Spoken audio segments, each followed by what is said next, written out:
Hello, thank you for joining me today. This is another 2-minute tip video tutorial by Amanda Fowler of inspiringinkin.com.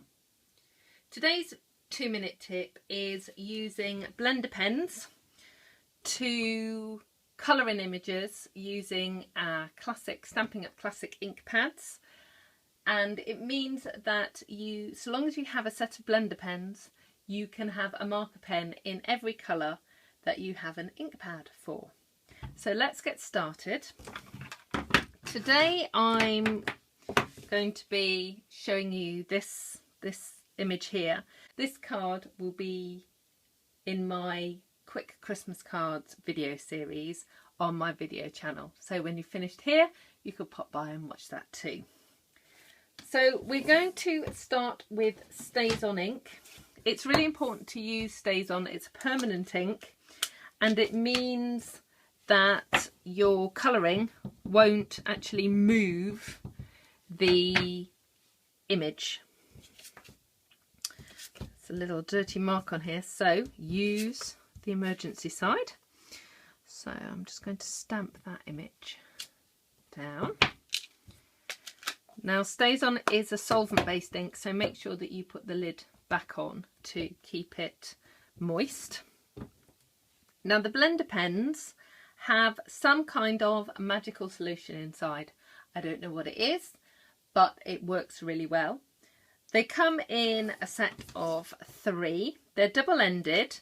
Both ends are exactly the same. And if you can see that this tip is really quite stained, the staining doesn't affect its performance. So long as when you go to use it, and you'll see as I'm colouring in a minute, when you go to use it, you just need to scribble. See, this has had blue ink on it. Just need to scribble until it's clear. Once it's clear, then you can use it on any colour of ink. And then when you want to change colour again, just scribble until it's clear. Now, they don't go on forever. It kind of feels like they do, but they don't. And if for some reason your ink doesn't seem to be blending and moving, my simple tip is to press the blender pen on your hand. If it feels damp when you put it on your hand, then there's still the solution in it. If it feels dry, you need to use a new one. Okay, so let's start with a little beak. Now, in order to use the ink, squash, if I turn it this way, you might be able to see a bit better.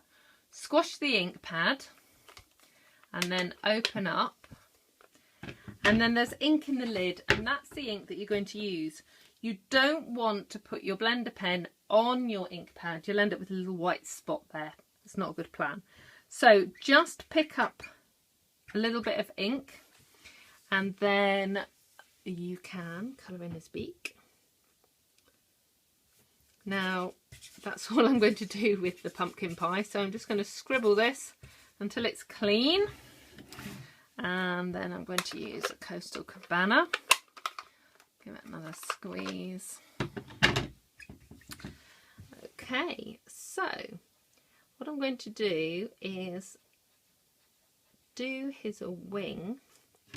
And then I'm actually just going to take a little bit of the ink off. I'm actually sort of rubbing it on the lid because I want this bit to be a bit paler. Now, can you see what's actually happened? You can get shading effects with one colour of ink. What happens is you get more of the solution sort of goes into the ink, and then it softens it off. So I'm just going to do his scarf and hat and the Merry as well, and the little bauble. I'm going to scribble off there, and then use the Bermuda Bay just to finish off his scarf and hat and the ornament. Oh, and his little ice skates as well. Okay, so there you go. There is a 2-minute tip of using the blender pens. I'll see you again soon.